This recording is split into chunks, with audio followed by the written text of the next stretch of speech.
Page 28, Clog Dance. In this lesson, they're introducing you to what they call expression marks. I disagree with it slightly, but let me explain what's going on. You have dynamics. Dynamics is the louds and softs. So far, we've had the P and the F, and the arrows, the decrescendo or the diminuendo and the crescendo arrows. We've had those. Now you get some more. You get MF and MP and FF and PP. They all kind of, it makes sense. M on the MF and MP, the M means moderate. Actually, it's mezzo for Italian, mezzo, which means moderate or medium or middle or sort of. So MF, mezzo forte, you just put the forte and the mezzo together, it's moderately loud. Not loud, just moderately loud. Sort of loud. Same with MP, mezzo piano. Moderately soft, sort of soft. And then you have FF, which is fortissimo, which is very loud, and PP is pianissimo, which is very soft. Now be careful because FF is not twice as loud as F. They don't multiply or add. It's just a little louder because we can have more Fs than this. Or same with the P. It's not twice as soft as piano. Pianissimo is just softer than piano. It's very soft. So you got very loud, loud, moderately soft, soft, and very soft. There's nothing else in between them. That's it. It's not a set level of loudness. It's not a set level. It's a range. It's a feeling. It depends on your situation and the piano in the room and whatever as to what these are. You have to adjust according to the situation. In your situation, wherever you are, what is it for you? Then they indicate some more tempo indications. Remember tempo, that Italian word, for us it means speed. How fast does the piece go, or what is the tempo of the piece? Same difference. And they have some more Italian words for you. We've had moderato, that's moderately in the middle. Well, allegro is quick or happy. I call it quick because to me, I can be happy and do it slowly, especially at my age. So to me, it's just quick. It's not as fast as you can go. There's faster than this. It's just fast, quick.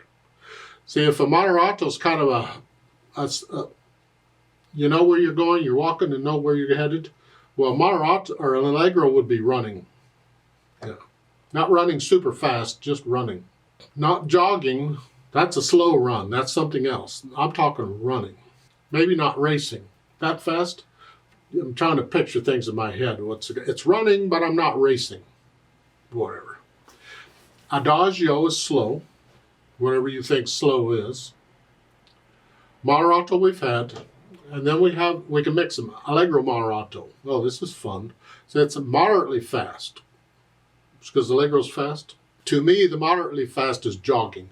Well, I'm just jogging. I'm just kind of not in too much of a hurry, but it's faster than walking. Largo is very slow. Presto is super duper fast. It's almost as fast as there is. For most people, presto is as fast as you can play. Although there is an indication faster than presto, but don't worry about it. Presto's fast enough. Once I get to there, that's whatever. Hang on to fasten your seatbelts and all that. And andante, I talked about this briefly because they gave an andantino and I didn't like andantino. Andante to me is like a stroll. You're kind of walking along, but you're not going anywhere. You're just kind of walking and enjoying the day or whatever. That's andante. Some people say andante is slow. It's not. Adagio is slow. Andante is just kind of a casual stroll. And again, there's no set speed for any of these. They're a range and they overlap. So it's what do you feel and what does the music need? Because sometimes it applies to the beat, how fast does the beat go? And sometimes it just applies to the overall feel of the piece and not the beat. So you have to kind of take it on a case-by-case basis. There's no absolute, this is it. Sorry about that, but that's music for you. You have to kind of feel it. Expression marks, or what they're calling expression, would be these dynamics and tempo and all. To me, expression is more articulation. That's like the phrasing and the accents and some other marks that we haven't had yet. To me, that's expression. But I agree that dynamics and tempo is all part of expression. Expressing the music. It's part of interpreting the music. They're giving you some guides, some ideas on how to interpret the music when they use these symbols. But you can take it beyond that. And you can even do these things when they don't tell you anything. You can say, I feel it this way, so I'm going to do it this way. That's interpretation. I know a lot of students, when they go through these books, especially without a teacher, they go, okay, I got the notes and the rhythms of this one, let's go on. And then I got these notes and stuff, let's go on. And they're just going from piece to piece to piece. And in my opinion, they're missing out on most of what music is about. They're really cheating themselves. Because once you get the notes and the rhythms, that's where you get into the interpretation and feeling the music. That's where the magic happens. That's where the fun is. So don't be in a hurry to just get on.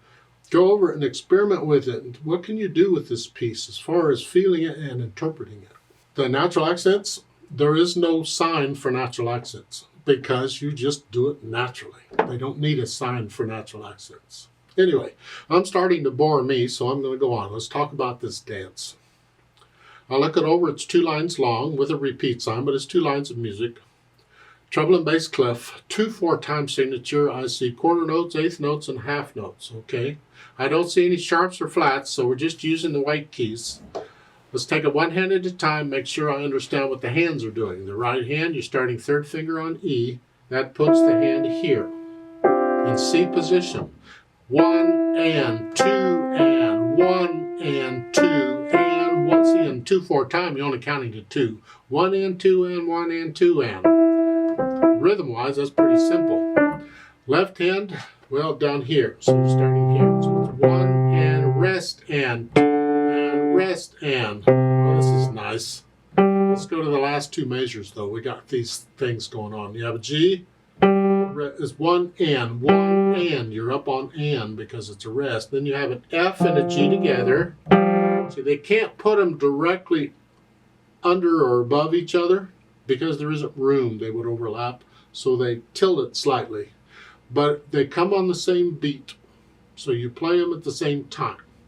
You might look at it, well, they're touching. I'll play them at the same time. That works too. But technically, you play them at the same time because they come on the same beat. They come on beat 2. So it's 1 and 2 and. Like that. And then you have an E and a G together. So again, the last 2 measures is 1 and 2 and there. Just lowering the hand each time. Letting the wrist collapse a little bit. Not a lot. Just a little bit. Put the hands together, and again, I may hesitate all over. I don't care. I just want to know how the fingers are working together. We're here, and then here, and the 8th notes are by themselves. Here, here. Get it? Let's go down to the last 2 measures. It's 1 and. 1 and. The G's are by themselves. 1 and.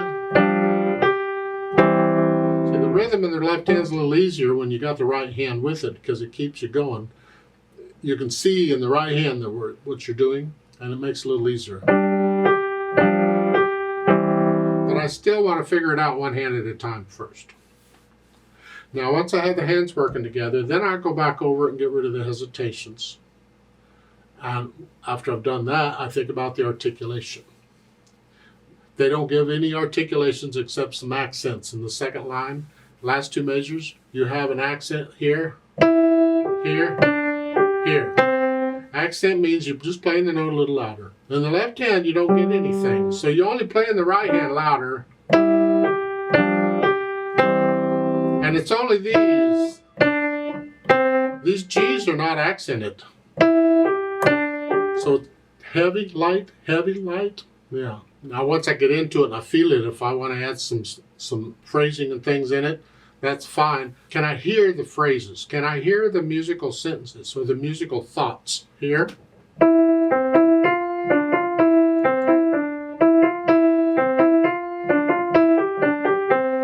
Well, that almost goes together okay, but I could still hear sort of 2 sentences in there. Here. That was 1 sentence. That's 1 thought. And then, and that's another thought.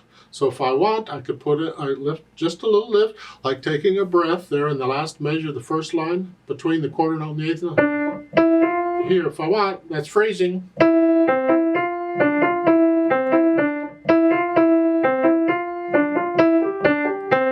That's phrasing, that's interpretation.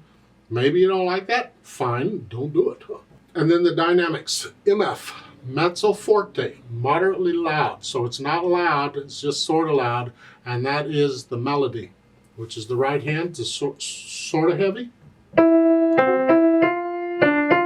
left hand is soft, light. So to yeah, and then in the second line you have that hairpin, the louder crescendo. You're going to go up to very loud, fortissimo. I don't know about that. Our problem is we have accents, and on a piano I see no reason to have an accent and fortissimo together, because that makes it super loud, that one note. Not very loud, but super loud. In my opinion, all you need to do is just go up to loud, and the accented notes would be very loud on their own. So I think it might be getting a little bit too loud there, but that's my opinion. So you're starting out moderately loud. In second measure, I'm playing that moderately loud. I haven't changed yet. Now I go a little bit. Now, I'm just changing it right there. Just it's almost like just those 2/8 notes. In the second measure of the second line. That's where I did most of the crescendoing, right there. The left end just stays out of the way, whatever that means. So the second line is... Let the wrist collapse a little bit. Don't tense up and start pounding on the piano. A lot of weight. Let the wrist, don't collapse a lot. Little collapse. Stay loose. Stay relaxed. You're just using a lot of weight. And once you play the note, relax immediately. Don't keep pushing down. You're just doing that to get the notes down. And then once they're down, relax. Because it takes no effort to keep them down. Some people, they play loud and they just keep pushing. There's no need to do that, really. Relax once you've played it. Then speed, just in the middle. 1, 2, 3. Think of walking someplace. You know where you're going. You're walking. Left, right.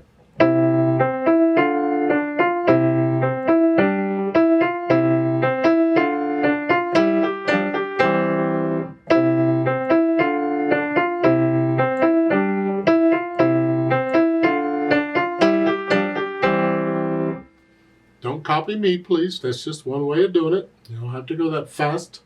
I'm thinking of a dance here, so I'm not going to go too slow, but whatever. You decide on your louds and your speed and all that. Now, when you can play this with no hesitations or anything, then let's play it together very slowly and check the notes and the rhythms. I'm not going to do the dynamics. I don't do louds and softs. We're just checking notes and rhythms. I will do the accents, though. I'll play those a little louder.